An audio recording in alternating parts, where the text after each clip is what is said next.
मेरे channel study निवास इन संस्कृत में हार्दिक स्वागत है। तो दोस्तों आज हम कुछ ज्ञान की बात सीखने वाले हैं। ज्ञान की बात क्या है वो तो आज आपको देखने पे ही पता चलेगा। तो अगर आप हमारे चैनल पर नए हैं तो हमारे चैनल को लाइक सब्सक्राइब एंड शेयर जरूर करिए। तो चलते हैं हम अपनी नई वीडियो पे। तो लेट्स स्टार्ट फॉर तो जो आपके घर अगर पूजा होता है भगवान का तो उसमें तुलसी दल तो बहुत ही आवश्यक है उनको चढ़ाना। तो तुलसी दल कैसे तोड़ना चाहिए, उसका समय कब है, किन तिथियों में, किन वारों में, किन संक्रांतियों में कब तोड़ना चाहिए, आज हम उसके बारे में आपको बताएंगे। हाँ, आज हम उसके बारे में आपको कुछ ज्ञान देने वाले हैं। तो चलते हैं, फिर इसका श्लोक पढ़ेंगे। श्लोक आप स्क्रीनशॉट लेके अगर आप तुलसी दल चढ़ाएं भगवान को तो ये श्लोक जरूर पढ़ें। तो है तुलस्यामृत जन्मासि सदा त्वं केशव प्रिया चेनो मे केशवस्यार्थे वरदा भावसोपने तुदंग संभवै पत्रैः पूजयामि यथा हरिं तथा कुरु पवित्रांगी कलौ माला विनाशिनी। तो ये आयिक सूत्रावली एक पुस्तक है जिसमें ये श्लोक है। तो उसका आप अर्थ हम जानेंगे। इसका अर्थ क्या है कि जो दो योग हैं, पहले आप जान लीजिए। दो योग होते हैं, उन योगों के नाम है वैधृति, दूसरा है व्यतिपात। अब इन योग में क्या है, मंगल शुक्र रवि इन 3 वारों में अजो द्वादशी अमावस्या एवं पूर्णिमा इन 3 ये तिथि कितनी होती है 15। उनके नाम क्या है, प्रतिपदा, द्वितीया, तृतीया, चतुर्थी, पंचमी, षष्ठी, सप्तमी, अष्टमी, नवमी, दशमी, एकादशी, द्वादशी, त्रयोदशी, चतुर्दशी, अमावस्या, पूर्णिमा ये होते हैं। उसके बाद और जो इन तिथियों में संक्रांति और जननानुष तथा मरणानुष, मतलब मरणानुष मतलब किसी की मृत्यु हो गई है और किसी का जन्म हुआ है जननानुष, तो उसमें तुलसी दल तोड़ना बहुत ही बड़ा पाप होता है, मतलब निषेध है, उस समय तोड़ना नहीं चाहिए। तो किंतु तुलसी दल के बिना भगवान की पूजा अधूरी पूर्ण नहीं मानी जाती। अतः निश्चित समय में तुलसी के वृक्ष से स्वयं गिरी हुई पत्ती से पूजा करें। मतलब जो तुलसी का वृक्ष है वहाँ जाएंगे, अगर तुलसी के वृक्ष से स्वयं से गिरी हुई पत्ती अगर हो तो उससे आप भगवान की पूजा कर सकते हैं। तो ये भी एक विधान है। तो विधान तो कहीं है, बस उसके नियम के पालन होने चाहिए। आप अगर चाहो किसी को नहीं पता तो आप अपने घर पे बता सकते हैं सबको हमारे चैनल के बारे में। तो अब पहले दिन के जो पवित्र स्थान पर रखे तुलसी दल भी भगवान की पूजा कीजिए। मतलब जो तुलसी दल है पहले दिन का उसको आप धो लीजिए अच्छे से, फिर उससे भी आप भगवान की पूजा कर सकते हैं।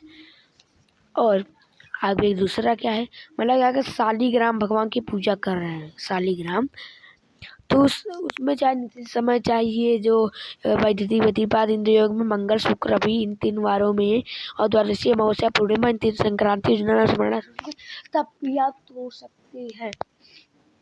क्या पूजा प्रारंभ हो गया है, किसी खत्म हो गया तब कोई दोस्त नहीं, तो प्रारंभ हो गया तो उसके बाद खत्म, तो कोई इसमें बात नहीं है। फिर दिया है और बिना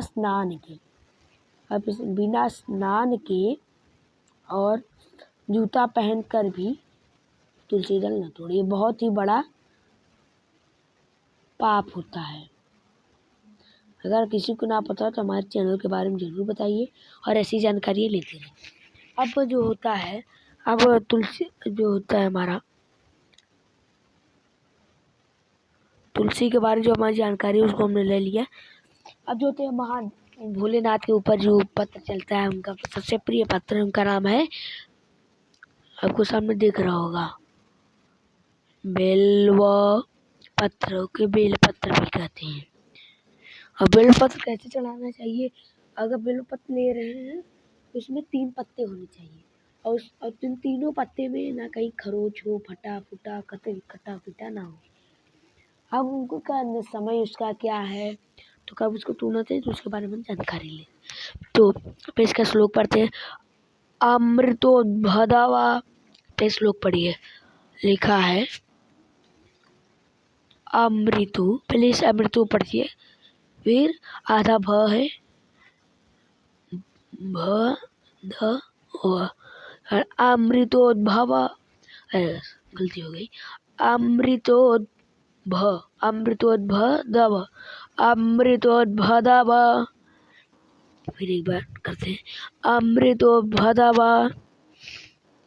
अमृतोद्भदव। त्रिवृक्ष महादेवा प्रिया सदा। क्या लिखा है?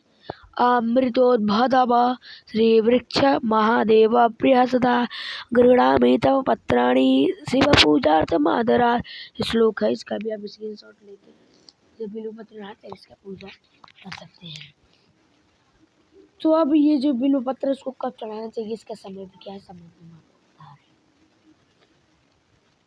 तो दिया है चतुर्थी तिथि होती है, अष्टमी, नवमी, चतुर्दशी और अमावस्या, इन तिथियों को और फिर संक्रांति समय को और सोमवार का बिल्वपत्र कभी ना तोड़े, बहुत बड़ा पाप होता है। तो चाहे अगर आप जानते हैं कि सोमवार को भी शंकर जी का दिन है। अगर ये सब पढ़ते हैं तो उस दिन ना तोड़े, सोमवार को और तोड़ सकते हैं। लेकिन ये बात तो फंस रही है, किंतु बिल्वपत्र के बिना शंकर जी की पूजा पूर्ण नहीं मानी जाती। और फिर लिखा है किंतु बिल्वपत्र शंकर जी को बहुत प्रिय है। तो ये भी बात फंस रही है। तो शास्त्रों के हिसाब से है कि अतः निषिद्ध समय में पहले दिन का रखा हुआ बिल्वपत्र चढ़ाना चाहिए। हम उसको धोकर भी चढ़ा सकते हैं। और शास्त्र ने तो यहाँ तक कहा है कि यदि नूतन बिल्वपत्र न इसके नया बिल्वपत्र न मिल सके तो चढ़ाए हुए बिल्वपत्र को धोकर बार बार चढ़ाया जा सकता है। तो याद चढ़ाए, उसको सालों तक धो को चढ़ा सकते, लेकिन वो फट जाए तो उसको चढ़ाना अशुभ माना जाता है। तो हम इसके बारे में जान लिए। अब एक चीज़ और आपको बताते रहे हैं कि जो होता है, जो फूल पत्ते और जल बासी हो गए उनको देवता पर न चढ़ाइए, बहुत बड़ा पाप होता है। किंतु तुलसी दल और गंगा जल के बिना बासी नहीं होते, मतलब गलती होगी, किंतु तुलसी दल और गंगा जल बासी नहीं होते। ये कभी चाहे सालों, एक शताब्दी, ये कभी बासी होते ही नहीं। जल भी बासी नहीं होता। और जो वस्त्र यज्ञोपवीत और आभूषण भी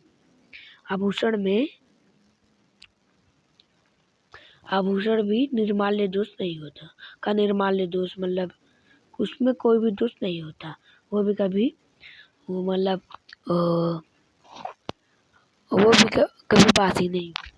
तो अगर दोस्तों आपने हमारे चैनल पर कुछ नया सीखा है तो हमारे चैनल को लाइक, सब्सक्राइब और शेयर ज़रूर करें। तो हम मिलेंगे अगली नई वीडियो पे और हम अगले किसी और टॉपिक पर भी चर्चा करेंगे।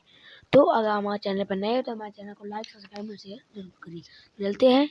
जय श्री राधे राधे राधे राधे।